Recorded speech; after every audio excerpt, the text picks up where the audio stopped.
ప్రభునందు ప్రియులారా, మన ప్రభు అయిన యేసుక్రీస్తు నామములో మీకు అందరికీ శుభములు తెలియజేస్తూ నేటి వాక్యము యొక్క ధ్యానం కొరకు ప్రభు ప్రేమలో మిమ్మను ఆహ్వానిస్తూ ఉన్నాను. మరి నిర్గమకాండం 20వ అధ్యాయంలోని 10 ఆజ్ఞలను మనం క్రమంగా ధ్యానం చేస్తూ వస్తూ ఉన్నాము. అందులో భాగంగా ఈరోజు నిర్గమకాండం 20వ అధ్యాయం 12వ వచనాన్ని మనం ధ్యానం చేయబోతూ ఉన్నాం. ఈ 12వ వచనంలో 5వ ఆజ్ఞ, ఆ పైన ఉన్నటువంటి వాక్య భాగాలను అనుసరించి 4 ఆజ్ఞలను మనం తగినంత మట్టుకు ధ్యానం చేసి ఉన్నాము. ఈ 12వ వచనాన్ని అనుసరించి 5వ ఆజ్ఞను మనము ధ్యానం చేయబోతున్నామని తెలియజేస్తూ ఉన్నాను. ఈ 12వ వచనంలో ఉన్నటువంటి వాక్య భాగం నేను చదువుతాను, దయచేసి గమనించండి. నిర్గమకాండం 20వ అధ్యాయం 12వ వచనం. నీ దేవుడైన యెహోవా నీకు అనుగ్రహించు దేశములో నీవు దీర్ఘాయుష్మంతుడు అగునట్లు నీ తండ్రిని నీ తల్లిని సన్మానించుము. మనకందరికీ తెలిసినటువంటి వాక్య భాగమే. సండే స్కూల్లో కూడా ఈ 10 ఆజ్ఞలు మనం కంఠోపాఠం చేసి ఉంటాం. విరివిగా ఈ మాటలు మనం ధ్యానం చేసి ఉంటాం. కనుక ఈ మాట మనకు అందరికీ నోటి వెంట వచ్చే మాటగా ఉంటుంది అని నేను నమ్ముతున్నాను. కాబట్టి ఈ 5వ ఆజ్ఞ జాగ్రత్తగా మనం చదువుకుందాం, ధ్యానం చేద్దాం. నీ దేవుడైన యెహోవా నీకు అనుగ్రహించు దేశములో నీవు దీర్ఘాయుష్మంతుడవగునట్లు నీ తండ్రిని నీ తల్లిని సన్మానించుము. ఈ కరోనా కాలంలో దీర్ఘాయుష్ అంటే ఎంత ఆశపడతామో మనం. అయితే ఇందులో ఉన్న వాక్య భాగం మనం గ్రహించి దాన్ని అనుసరించినప్పుడే నమ్మదగిన దేవుడు తన వాగ్దానం చొప్పున మనకు దీర్ఘాయుష్ని అనుగ్రహిస్తాడు. అది ఎలాగో మనం తగినంత మట్టుకు వివరణ చూద్దాం. మొదటి మాట నీ అంటున్నాడు. మొదటి అక్షరం నీ అని అంటున్నాడంటే దేవుడు మోషే ద్వారా ఇజ్రాయేలీలకు ఇస్తున్నటువంటి 10 ఆజ్ఞలు ఇవి. తరతరాలకు సంబంధించినటువంటి ఆజ్ఞ. ఇక్కడ నీ అని ఏకవచనం వాడుతున్నాడు. సామాన్యంగా మనం ఎదురుగా ఉన్న ఒక వ్యక్తిని ఏకవచనంతో సంబోధిస్తాం, నీ అంటాం. ఒక్కొక్కసారి ఒకే వ్యక్తిని మీరు అని గౌరవంగా కూడా సంబోధిస్తూ ఉంటాం. నీ అన్నాము అని అంటే అది ఏకవచనము, ఒక వ్యక్తికి సంబంధించినదిగా మనం అర్థం చేసుకుంటాం. ఇక్కడ దేవుడు తన యొక్క దృష్టిలో ఇజ్రాయేలీలు ఉన్నారు. అప్పుడు ఉన్నటువంటి ఇజ్రాయేలీలే కాకుండా వారి తరతరాలకు సంబంధించినటువంటి ఇజ్రాయిల్ అందరూ కూడా దేవుని యొక్క దృష్టిలో ఉన్నారు. వారే కాకుండా అప్పటికి ఉన్న ఇజ్రాయిల్ కూడా అసంఖ్యాకముగా ఉన్నారు. కానీ ఇక్కడ నీ అనే అక్షరం ఎందుకు చెప్తున్నాడు, ఏకవచనం ఎందుకు ఉపయోగిస్తున్నాడు అంటే 2 విషయాలు అర్థం చేసుకోవాలి. ఇది ఇజ్రాయేలీలో ప్రతి ఒక్క వ్యక్తికి సంబంధించినటువంటి ఆజ్ఞగా ఉంటూ ఉన్నది. రెండవది, ఇజ్రాయేలీలందరినీ కూడా దేవుడు ఒక వ్యక్తిగా చూస్తాడు. కొన్ని సందర్భాల్లో పలుకుతాడు, ఓ ఇజ్రాయేలు నా మాట వినుము అంటాడు. ఇజ్రాయేలు జనాంగాన్ని ఉద్దేశించే ఏకవచనం పలుకుతాడు. ఓ ఇజ్రాయేలు అంటే ఒక వ్యక్తిని పిలిచి చెప్తున్నట్టుగా ఉంటుంది అక్కడ. దాన్ని ఎట్లా అర్థం చేసుకోవాలి అని అంటే, యాకోబుకి దేవుడు ఇజ్రాయేలు అని పేరు పెట్టాడు. కాబట్టి ఆ ఇజ్రాయేలుకి పుట్టినటువంటి సంతానమే వీరు గనక ఇజ్రాయేలీలు అనబడ్డారు. కాబట్టి ఇజ్రాయేలు అంటే ఒక జనాంగముగా, ఒక వ్యక్తిగా కూడా దేవుడు ఆయా సందర్భాల్లో పిలవడం లేక సంబోధించడం జరిగింది. ఇది మనం అర్థం చేసుకోవాలి. అందుకని ఇక్కడ 5వ ఆజ్ఞలో నీ అనే అక్షరంతో ప్రారంభించడం జరిగింది. ఇకపోతే రెండవది, నీ దేవుడైన యెహోవా. ఇక్కడ మనం జాగ్రత్తగా గమనించాలి. నీ దేవుడైన యెహోవా. అంటే యెహోవా ఎవరై ఉన్నారు? దేవుడై ఉన్నాడు. ఇక్కడ గమనించాల్సినటువంటి విషయం ఏమిటి అని అంటే, ఇప్పుడు మనం ఈ ఆజ్ఞను ధ్యానం చేస్తున్నాం. నూతన నిబంధన కాలంలో యేసుక్రీస్తు అనే దేవుణ్ణి ఆరాధిస్తున్నటువంటి మనం ఈ పాత నిబంధనలోని నిర్గమకాండం 20వ అధ్యాయంలోని ఆనాడు ఇజ్రాయెల్కి చెప్పబడినటువంటి 5వ ఆజ్ఞను మనం చదువుతున్నాం, ధ్యానం చేస్తున్నాం. ఈ వాగ్దానంలో ఉన్న దీర్ఘాయుషుని మనం కోరుకుంటున్నాం. అందుకు ఈ యొక్క ఆజ్ఞను అనుసరించాలని తాపత్రయపడుతున్నాం. ఇక్కడ మనం గమనించాల్సిన సత్యం ఏమిటంటే, యేసుక్రీస్తుని దేవుడిగా ఆరాధించేటటువంటి మనము యెహోవా దేవుడు చెప్పినటువంటి ఆజ్ఞను మనం అంగీకరించడం అనేది వాస్తవమే, ఆశీర్వాదకరమే. కానీ దాన్ని చక్కగా అర్థం చేసుకోవాలి. గమనించండి, నీ దేవుడైన యెహోవా అన్నాడు. యెహోవా అనేది చాలామంది మోషేకే దేవుడు యెహోవా అనే పేరుతో పరిచయం అయినాడు అని చెప్పుకుంటూ ఉంటారు. మోషేకి దేవుడు యెహోవా అనే పేరుతో పరిచయం అయ్యాడు, వాస్తవమే, కాదనడం లేదు. అంతకుముందే దేవుడు ఆదాముకు కూడా అదే పేరుతో పరిచయం అయ్యాడు. ఆదాము ఒంటరిగా ఉన్నప్పుడు, ఆదాము, నీ ఎదుట ఉన్న పక్షులు జంతువులన్నీ జతల జతలుగా ఒకదానికొకటి తోడుగా ఉన్నాయి అని నువ్వు చూస్తూ ఉన్నావు, లోలోన అనుకుంటూ ఉన్నావు. నీవు ఒంటరిగా ఉన్నావని కూడా అనుకుంటున్నావు, నాకు తెలుసు. అయితే నీ ఒంటరిగా లేవు. ఎందుకంటే ఉన్నవాడను అనువాడనైన నేను యెహోవా దేవుడను అయి ఉన్నా, నేను నీతో కూడా ఉన్నా, నిన్ను విడువను ఎడబాయను అన్నట్లుగా ఆనాడు ఆదాముకి దేవుడు చెప్పి యెహోవా అనే పేరుతో పరిచయం అయి ఉంటాడు. కాబట్టే ఆదికాండం 4వ అధ్యాయం చివరి భాగంలో మనం గమనిస్తే, ఆదికాండం 4వ అధ్యాయం 26వ వచనంలో కానీ మనం చూస్తే, ఆదాముకి షేతు పుట్టిన తరువాత, ఆ షేతుకి కుమారుడైన ఎనోషు పుట్టిన తరువాత యెహోవా నామమున ప్రార్థన చేయుట ఆరంభించిననే మాటను చూస్తాం. ఆదికాండం 4వ అధ్యాయం 26వ వచనం. మరియు షేతునకు కూడా కుమారుడు పుట్టెను, అతనికి ఎనోషు అనే పేరు పెట్టెను. అప్పుడు యెహోవా నామమున ప్రార్థన చేయుట ఆరంభమైనది. ఆదాము కుమారుడైన షేతుకి ఎనోషు అనే కుమారుడు పుట్టాడు. అప్పటి నుంచి ప్రార్థన చేయడం ప్రారంభించారు. ఏ నామమున? యెహోవా నామమున ప్రార్థన చేయడం ప్రారంభించారు. ఎనోషుకి కానీ షేతుకి కానీ దేవుని పేరు ఎవరు చెప్పారు? ఆదాము చెప్పాడు. ఏదైనా తోటలో నుంచి అది వరకు ఉన్న విషయాలన్నీ కూడా, దేవునితో వారికి కలిగినటువంటి విషయాలన్నీ కూడా ఓరల్ ట్రెడిషన్లో, అంటే వాగ్రూపములో ఒకరికి ఒకరు అందించుకుంటూ వచ్చేటటువంటి వాడుక ఉన్నది అక్కడ. ఆ క్రమంలో భాగంగా దేవుడు యెహోవా అనే పేరుతో ఆదాముకు పరిచయమైన విషయాన్ని ఆదాము తన సంతానాన్ని చెప్పుకుంటూ వస్తూ ఉన్నాడు. కాబట్టి ఎనోషు పుట్టిన తర్వాత, పుట్టిన వెంటనే ఎనోషు ప్రార్థన చేయడుగా. ఎనోషు పుట్టిన కారణాన షేతు కుటుంబము అలాగే ఆదాము కుటుంబం కూడా ప్రార్థన చేయడం మొదలుపెట్టి ఉంటారు యెహోవా పేరుతో. ఇది మోషే చెప్పిన మాట కాదు, గ్రంథకర్త అయిన మోషే చెప్పిన మాట కాదు.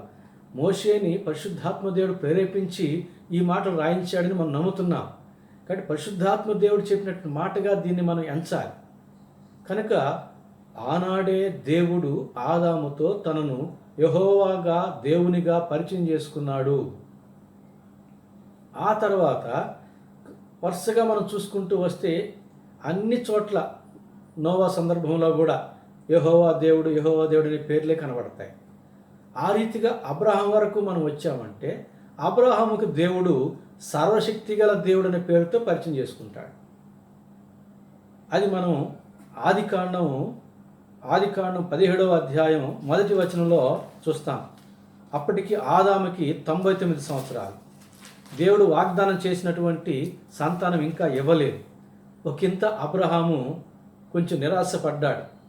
99 సంవత్సరాలు నాకు, 89 సంవత్సరాలు శారాకి శరీరం యొక్క ధర్మం ఒడిగిపోయింది, ఇక దేవుని యొక్క వాగ్దానం ఎప్పుడు నెరవేరుతుంది, మాకు సంతానం ఎప్పుడు కలుగుతుంది అన్నటువంటి ఒక నిరాశ నిస్పృహల్లో ఉన్నటువంటి సందర్భంలో దేవుడు ఆ అబ్రహాము దగ్గరికి వచ్చి, ఆదికాండం 17వ అధ్యాయం 1వ వచనం, అబ్రహాము 99 ఏండ్ల వాడైనప్పుడు యెహోవా అతనికి ప్రత్యక్షమై, నేను సర్వశక్తిగల దేవుడను.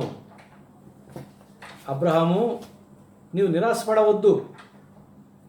ఏదో ప్రకృతి ధర్మము శరీర ధర్మం ఉడిగిపోయింది, ఇంకా నాకు ఎందుకు సంతానం పుడతారో అనుకోవద్దు. ఎందుకంటే నేను ఎవరో తెలుసా? సర్వశక్తి గల దేవుడని నేను. ఈ ప్రాయంలో కూడా నీకు సంతానం పుట్టించ శక్తి కలిగిన దేవుడని నేను. ఇక్కడ మనం ఒకటి గమనించాలండి. ప్రకటన గ్రంథం 7 సంఘాలకు కూడా దేవుడు వేరుగా పరిచయం చేసుకుంటాడు.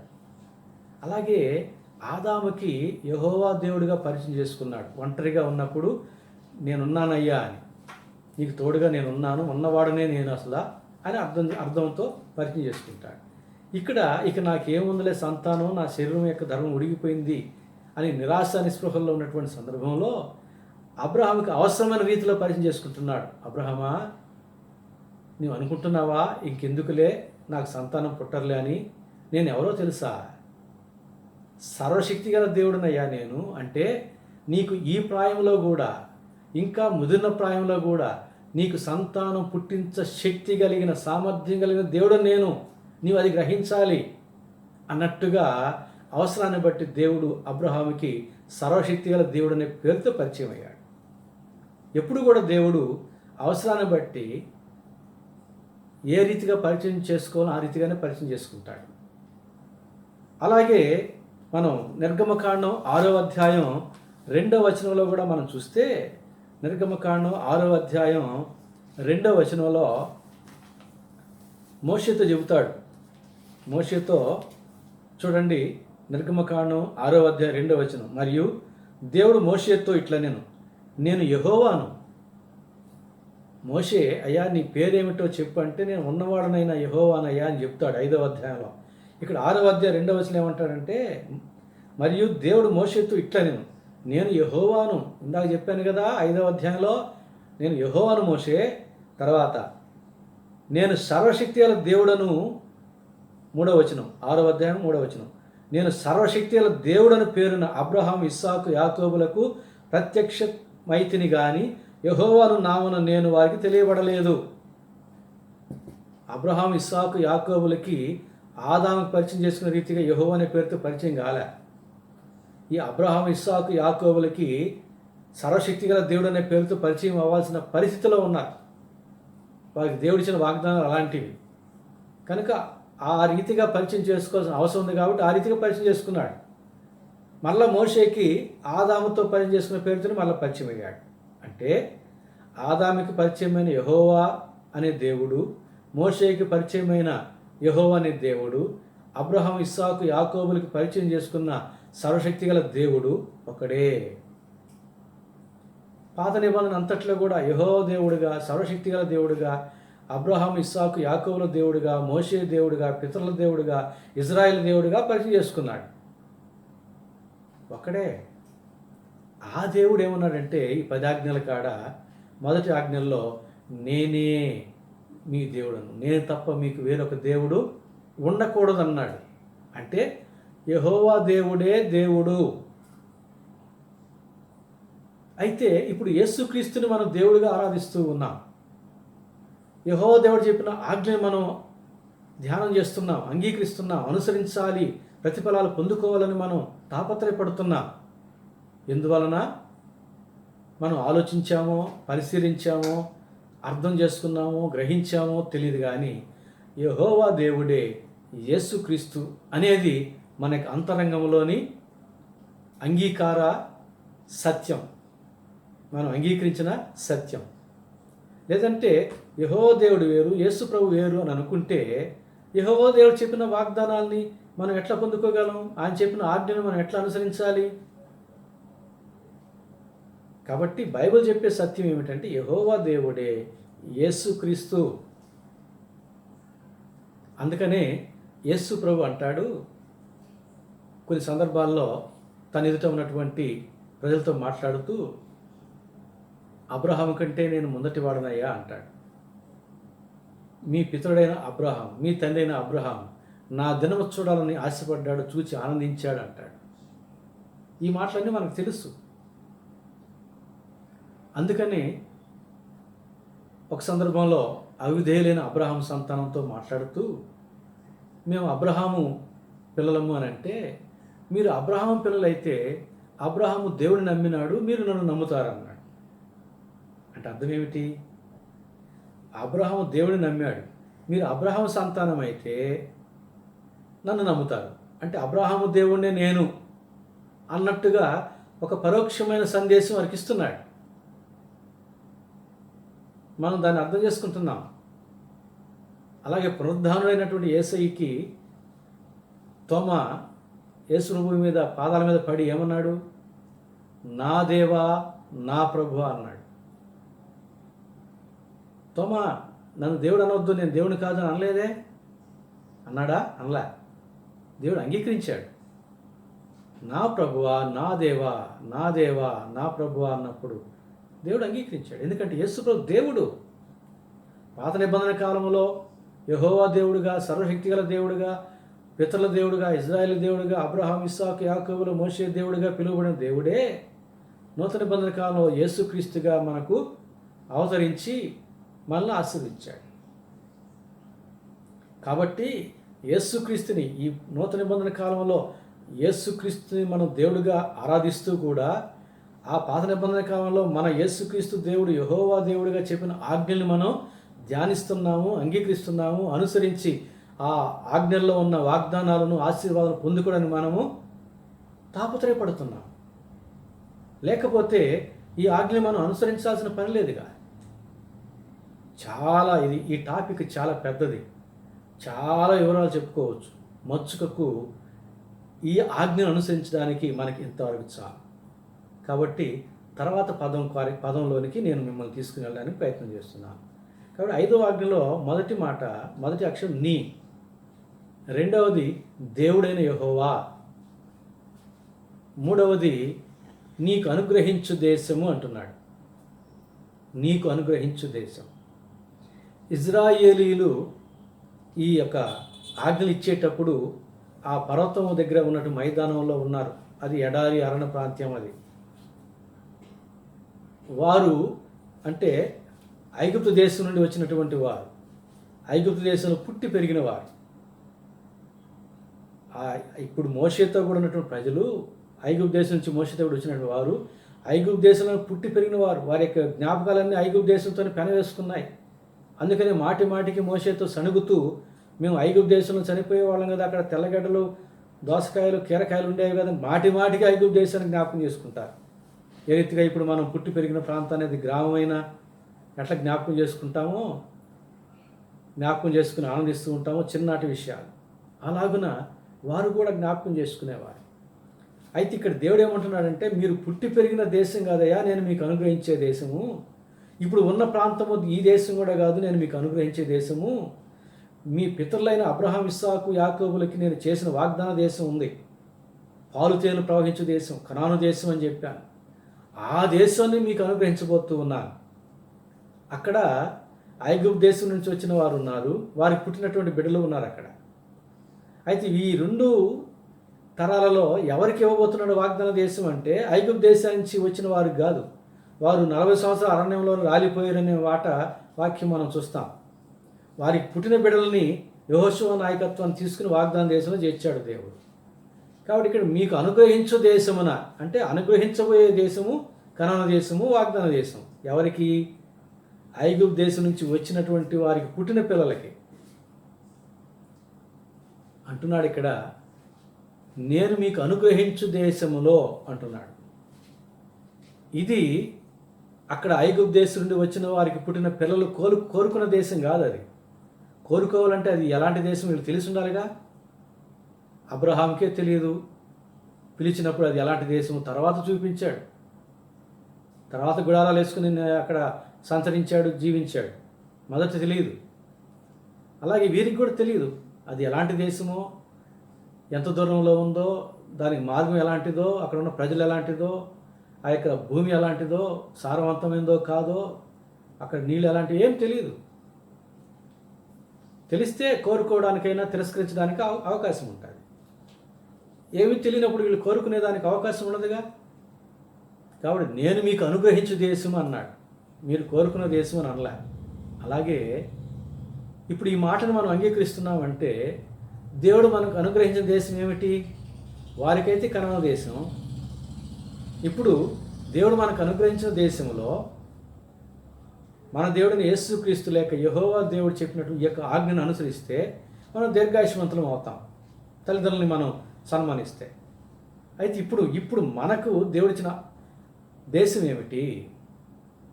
నేను పుట్టి పెరిగిన నివసిస్తున్నటువంటి ఈ దేశం దేవుడు నాకు అనుగ్రహించిన దేశం, నా తల్లిదండ్రులు మేము కలిసి ఉండేటటువంటి దేశం. కొంతమంది అనుకోవచ్చు మనకు అనుగ్రహించబోయే దేశం పరమ కనాను దేశం అని, కానీ అక్కడ తల్లిదండ్రులు మేము అందరం కలిసి ఉంటామనేది లేదు కదా. ఇక్కడ తల్లిదండ్రులు సన్మానించమన్నాడు. వీరు వాగ్దాన దేశానికి వెళ్ళేసరికి వారి తల్లిదండ్రులు అక్కడ ఉండొచ్చు. కానీ ఇక్కడ ఉన్నప్పుడు వీళ్ళని ఇక్కడ ఈ ప్రాంతంలోనే తల్లిదండ్రులు సన్మానించాలి. దాని ప్రతిఫలం వారి యొక్క దేవుడు ఇచ్చిన దేశంలో చేరినప్పుడు కూడా వారికి దేవుడు ఇస్తాడు, దీర్ఘాయుష్మంతం చేస్తాడు. ఇక్కడ వీరిని గౌరవిస్తే తల్లిదండ్రులని, అక్కడ వారికి దేవుడు దీర్ఘాయుష్ ఇస్తాడు. అది అక్కడ అర్థం. అలాగే దేవుడు నాకు అనుగ్రహించిన దేశం ఇది, ఈ భారతదేశం. కాబట్టి నా దేశం భారతదేశం. ఈ రీతిగా దేవుడు మనకు ఏ దేశం మనం పుట్టించో ఆ దేశమే మన దేశం. పుట్టక మునుపు ఒకవేళ అవకాశం ఉంటే, లేదులే, పుట్టక మునిపే మనల్ని దేవుడు పరలోకంలో ఇర్మియాతో అంటాడు కదా మొదటి అధ్యాయంలో, నువ్వు పుట్టక మునిపే నాకు తెలుసు అని. అంటే దేవుడు పరలోకవాసి ఉన్నాడు, పరలోకంలో ఉన్నాడు. అక్కడ ఆత్మని ఆయన అరిచేతిలో పెట్టి చిక్కుతాడు. అప్పుడే తెలుసు ఇర్మియా కానీ, నీవు కానీ, నేను కానీ, మనం అందరం కూడా.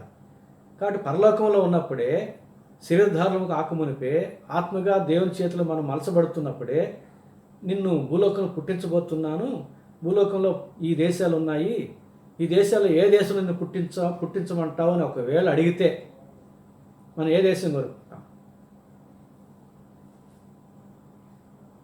మంచి దేశాలు కోరుకుంటాం కదా.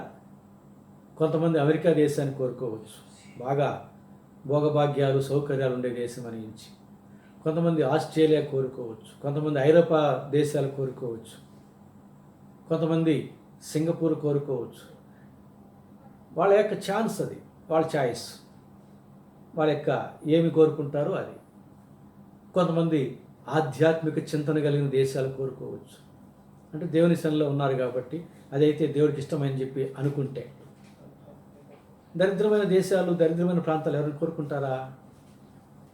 అప్పుడు దేవుడు పుట్టించే ప్రజలంతా కూడా ఏ దేశాల్లో, కొన్ని దేశాలకే పరిమితం అవుతారు. ఆ దేశాలు అసంఖ్యాకమైన ప్రజలు అయిపోతారు. మిగిలిన పేద దేశాల్లో జనసంఖ్య అనేది ఉండదు, సైన్యాలు కూడా ఉండవు. కాబట్టి దేవుడు మనల్ని ఆ రీతి అడగడం వల్ల మనకు అవకాశం లేదు. దేవుడు ఆయన సంకల్పం, ఆయనకి చిత్తం, ఆయన సర్వాధికారి, మన మీద సమస్త అధికారం ఆయనకు ఉంది. అందుకని పౌలు అంటాడు, మంటి మీద కుమ్మరవానికి సమస్త అధికారం కలదు, కొన్ని ఘనమైన వాటిగా చేయడానికి, కొన్ని ఘనహీనమైన వాటిగా చేయడానికి. రూపించబడినది నన్ను ఎందుకు ఇలాగున రూపించుతవని ప్రశ్నించదగునా అంటాడు. ప్రశ్నించదగిన లేదు. కుమ్మరవానికి మంటి మీద సర్వాధికారం ఏ రీతిగా ఉందో ఆ రీతిగా దేవునికి, మన సృష్టికర్తని దేవునికి మన మీద సర్వాధికారం ఉంది. కనుక కొంతమందిని బర్మాలో, కొంతమంది శ్రీలంకలో, కొంతమంది పాకిస్తాన్లో, కొంతమంది భారతదేశంలో, కొంతమంది ఏషియన్ కంట్రీ, ఆయన ఇష్టం. కొంతమంది ఆఫ్రికా దేశాల్లో ఆయన ఇష్టం పుట్టించవచ్చు. కాబట్టి దేవుడు మనకు అనుగ్రహించిన ఈ దేశాన్ని మనం ప్రేమించాలి. ఏ దేశంలో అయితే దేవుడు మనం పుట్టించాడో ఆ దేశం దేవుడు మనకు అనుగ్రహించిన దేశం, మన తల్లిదండ్రులతో కలిసి నివసించేటటువంటి దేశం. కాబట్టి ఆ దేశాన్ని మనం ప్రేమించాలి. నీవు ఒకవేళ ఆఫ్రికా దేశంలో పుట్టిండొచ్చు, నీవు ఆఫ్రికా దేశాన్ని ప్రేమించాలి. నేను భారతదేశంలో పుట్టాను, నేను నా భారతదేశాన్ని ప్రేమించాలి. నీవు పాకిస్తాన్లో పుట్టి నువ్వు పాకిస్తాన్ దేశాన్ని ప్రేమించాలి. దేవుడు నీకు అనుగ్రహించిన దేశము. కాబట్టి ఇక్కడ వీరికి అనుగ్రహించే దేశం ఏమిటి? కనాను దేశం, పాలు తేనెలు ప్రవహించే దేశం. ఇక్కడ వీరు ఆ పర్వతం మైదానంలో ఉన్నారు, పర్వతం క్రింద. తల్లిదండ్రులు ఇక్కడే రాలిపోతారు. కనుక ఇక్కడ ఈ తల్లిదండ్రులు వీరు సన్మానించినప్పుడు వారికి అనుగ్రహించే దేశంలో దేవుడు వారిని దీర్ఘాయుష్మంతులుగా దీవిస్తాడు. అలాగే దేవుడు మనకు అనుగ్రహించిన ఈ దేశంలో మనం దీర్ఘాయుష్మంతులముగా ఉండాలంటే మనము ఏం చేయాలి? ఈ దేశంలో మన తల్లిదండ్రులు మనము సన్మానించాలి. మన తల్లిదండ్రులు మనకు చదివించకపోవచ్చు, మన కోరిక మేరకు బట్టలు తీసి ఇవ్వకపోవచ్చు, కోరిక మేరకు మనకు ఆభరణాలు ధరింపజేయకపోవచ్చు, వాహనాలు తీసి లేకపోవచ్చు. కానీ వారు మనకు జన్మనిచ్చిన కారణాన, మనల్ని పెంచి పెద్ద చేసిన కారణాన మనం ఎంతైనా తల్లిదండ్రులకు రుణస్థులమై ఉంటున్నాం. తల్లిదండ్రుల యొక్క ప్రేమను మనం గుర్తించలేకపోతే, తల్లిదండ్రులు మనం గౌరవించకపోతే, వృద్ధాప్యంలో తల్లిదండ్రులు మనం ఆదరించకపోతే, సంరక్షించకపోతే చాలా దుఃఖకరమైన విషయం. దేవుడు ఆ బాధను కూడా ఎరిగి ఉన్నాడు. యెషయా గ్రంథం 1వ అధ్యాయంలో అంటాడు, ఆకాశమా ఆలకించు, భూమి చెవియొగ్గు, నా పిల్లలను నేను పెంచి పెద్దవానిగా చేశాను, కానీ వారు నన్ను ఎరగకుండా ఉన్నారు, నా మీద తిరగబడి ఉన్నారు. ఎద్దైనా తన కామందును ఎరుగును, గాడిద తన సొంత దొడ్డిని తెలుసుకును, కానీ ఈ నా ప్రజలు నన్ను తెలుసుకోలేదని ఎంతగానో విలపిస్తాడు, విచారం వ్యక్తం చేస్తున్నాడు. తన బాధని ఆకాశంతో భూమితో పంచుకుంటున్నాడు. తన బాధను పంచుకోవడానికి ఎవరు లేనందున. కాబట్టి చాలా దుఃఖకరమైన విషయం అది. మనల్ని ఎంతగా మనల్ని చాకితే, ఎంతగా మనల్ని శ్రద్ధ వహిస్తే మనం ఇంతటి వారం అయ్యాం. వృద్ధాప్యంలో తల్లిదండ్రులు మనకు పసిబిడ్డలతో సమానం. మనకు చేసిన పరిచర్య మన వాళ్ళకి చేయాలి. తల్లిదండ్రులు మన ఇంట్లో ఉన్నారు అని అంటే దీర్ఘాయుష్ సంపాదించుకునే అవకాశాన్ని దేవుడు మనకి ఇస్తున్నాడు అని అర్థం. వాళ్ళు చనిపోయిన తర్వాత వాళ్ళ ఫోటోలు పెద్దవి చేసి లైట్లు, సీరియల్ లైట్లు పెట్టి పూలమాలలు వేసి సేవలు కప్పడం అది కాదు. యేసు ప్రభు ఫోటోని సన్మానించినా కూడా ఆశీర్వాదం రాదు. యేసు ప్రభుని ప్రేమిస్తేనే ఆశీర్వాదం. అట్లాగే మన ఇంట్లో ఉన్న వృద్ధుల్ని ప్రేమించి సంరక్షిస్తేనే ఆశీర్వాదం. కానీ వారు పోయిన తర్వాత ఫోటోలకి ఎంత ఘనమైన కార్యాలు చేసినా ఆశీర్వాదం రాదు. నేర్చుకోవాలి ప్రతి ఒక్కరూ. తల్లిదండ్రులను ప్రేమించాలి, తల్లిదండ్రులను సంరక్షించాలి, తల్లిదండ్రులు మరి సంతోషపడేటట్టు వారి పట్ల వ్యవహరించాలి, వారు చెప్పిన మాటకు లోబడాలి, వారికి విధేయత చూపించాలి. కనిపించే తల్లిదండ్రులకు లోబడితేనే కనిపించని తండ్రి అయిన దేవునికి లోబడతాం.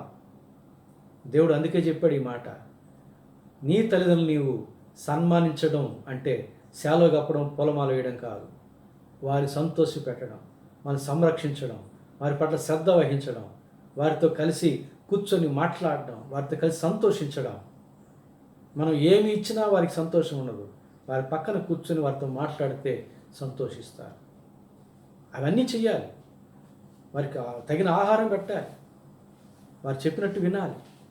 ఎప్పుడైతే మనం ఆ రీతిగా తల్లిదండ్రులు సన్మానిస్తామో దేవుడు ఏం చేస్తాడట, దీర్ఘాయుష్నిస్తాను అంటున్నాడు.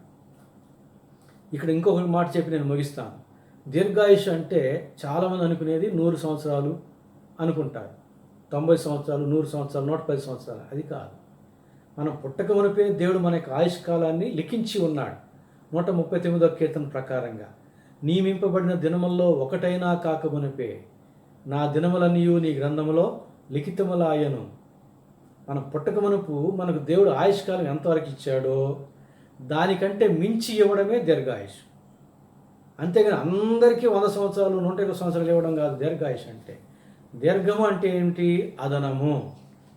ఒకవేళ ఒక వ్యక్తికి 70 సంవత్సరాలు ఇచ్చాడు అనుకుందాం ఆయుష్, 80 సంవత్సరాలు అతడు జీవించాడు అనుకోండి, అతడు దీర్ఘాయుష్మంతుడే. ఎందుకంటే దేవుడు తనకు ముందుగా నియమించిన 70 సంవత్సరాల కంటే 10 సంవత్సరాలు అదనంగా జీవించాడు గనక అతడు దీర్ఘాయుష్మంతుడే. 90వ కీర్తనలో చెప్పినట్టుగా మా ఆయుష్ కాలము 70 సంవత్సరములు, అధిక బలం ఉంటే 80 సంవత్సరాలు. 80 సంవత్సరాలు దాటిన వాళ్ళు కూడా వారు ధన్యులు. మా నాన్న 91వ సంవత్సరం ప్రాయంలో పోయి నెల 14వ తేదీన ప్రభునందు నిద్రించాడు. ధన్యుడు ఆయన.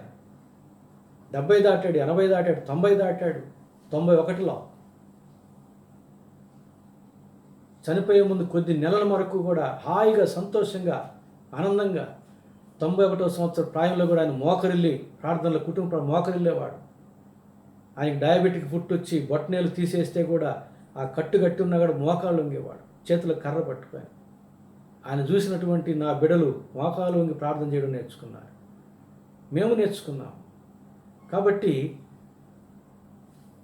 తల్లిదండ్రులను మనం సన్మానించినప్పుడు దీర్ఘాయుష్ అంటే దేవుడు మనకు ముందుగా నియమించిన ఆయుష్ కాలం కంటే అదనంగా దేవుడు మనకు ఆయుష్ ఇస్తాడు. అది దీర్ఘాయుష్. దాన్ని మనం ఏ రీతిగా సంపాదించుకోలేము. జీవాధిపతి దేవుడు, జీవం ఇచ్చేది దేవుడే, తీసుకునేది దేవుడే, దాన్ని పొడిగించేది దేవుడే, దాన్ని తగ్గించేది దేవుడే. ప్రభునందు ప్రియులారా, ప్రసంగంలో 7వ అధ్యాయంలో మనం చూస్తాం, అధికముగా దుర్మార్గ పనులు చేయకము, నీ కాలము కంటే ముందుగా నీ వేళ చనిపోదు. అంటే దేవుడు మనకు నియమించిన ఆయుష్కాలం ఉంది కదా, దానికంటే ముందుగా చనిపోతున్నారు. కారణం అధికముగా దుర్మార్గ పనులు చేసి, దాన్నే మనం పాపం వలన వచ్చు జీతము అంటారు. దాన్నే నేను పాపం వలన వచ్చే మరణం, అకాల మరణము అంటాను. ప్రసంగి 5:18 ప్రకారంగా దేవుడు తనకిచ్చిన ఆయుష్కాలం అంతా జీవించడం గొప్ప భాగ్యం అంటాడు. అది ధన్యత. అదనపు ఆయుష్ సంపాదించుకుంటే ఇంకా ధన్యత, మరీ ధన్యులు. కాబట్టి ప్రభునందు ప్రియులారా, దేవుడని యెహోవాయే మన ప్రభు అయిన దేవుడని యేసుక్రీస్తు. అక్కడ మన దేవుడని యేసు ప్రభు యెహోవా దేవుడిగా చెప్పిన 5వ ఆజ్ఞను అనుసరించి దేవుడు మనకిచ్చిన ఈ భారతదేశంలో మన తల్లిదండ్రులని ప్రేమించి వారితో కొంత సమయం గడుపుతూ వారిని ఆనందింపజేయచ్చు, వారి శ్రద్ధ వహించి వారికి తగిన ఆహారం ఇచ్చి వారికి అన్ని వస్తువులు ఏర్పాటు చేసి చనిపోయే వారికి వారి పట్ల శ్రద్ధగా ప్రేమగా ఉంటే అదే దేవుడు వారిని మనం సన్మానించినట్లుగా లెక్కించి ప్రతిగా మనకు అదనపు ఆయుష్ ఇస్తాడు. పరిశుద్ధాత్మ దేవుడు ఆ రీతిగా మనం ప్రేరేపించి నడిపించి అదనపు ఆయుష్ ఇచ్చి కరోనా కాలంలో దీర్ఘాయుష్మంతులుగా దీవించునుగాక. ఆమెన్. ఆమెన్.